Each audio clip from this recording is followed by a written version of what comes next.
love Shannon Sharp channel. But do you think a lot of time, like when you start talking, because I deal with you niggas, so I know you niggas will say something back. They might say anything. You never know. They comedians.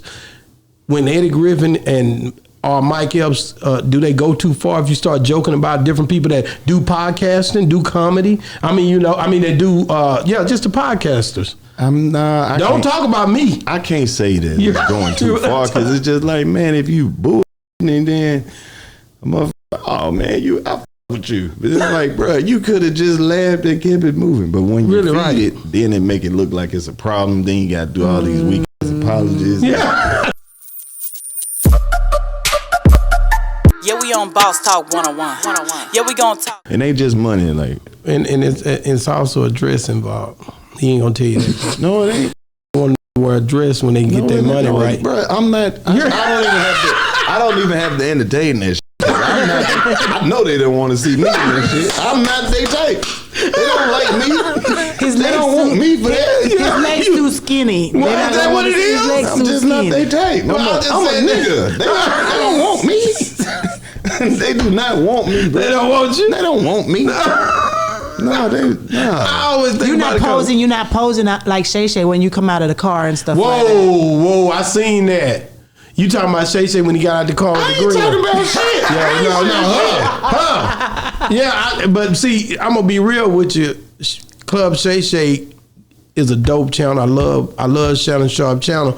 But do you think a lot of time, like when you start talking, because I deal with you niggas, so I know you niggas will say something back. They might say anything. You never know. They comedians.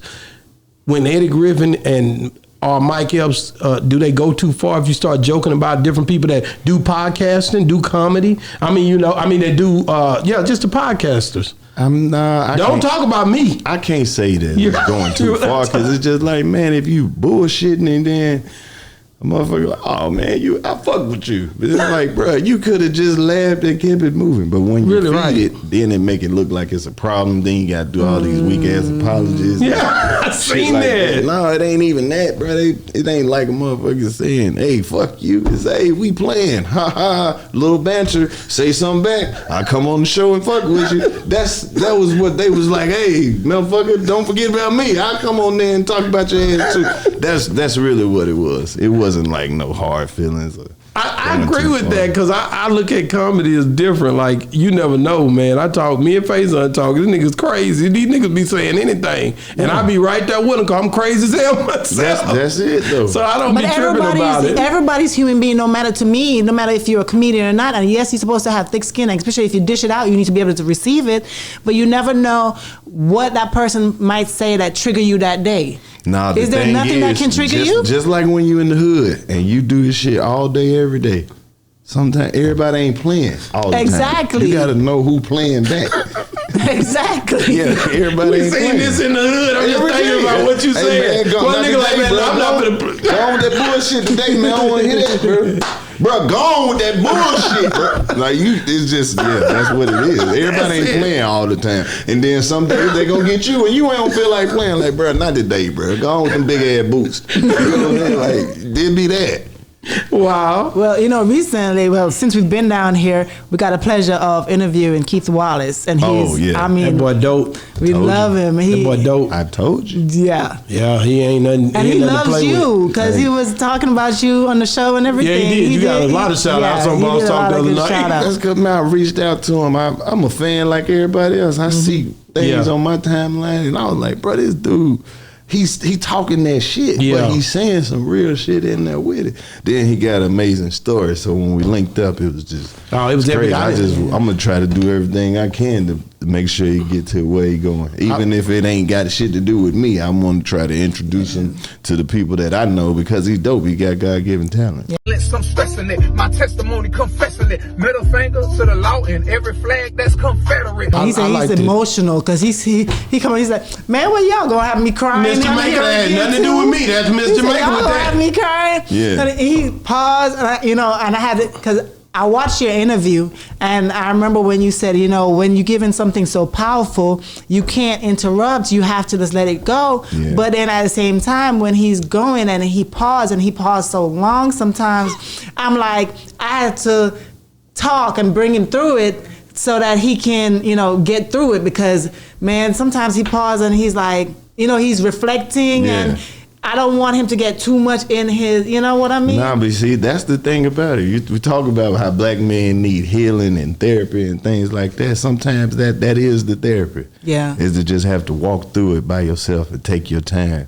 And it's hard to get up and move through life after you done had your heart broke. You get what I'm saying? It's like it take those pauses, it take the moments. And then some of that stuff that he's saying in these interviews, it's the first time he done publicly said it. Yeah. And then just having to relive that right there on the moment. Yeah, he said a lot of stuff that he said he never said before. He's like, man, I didn't even get to say this over there or say this over there.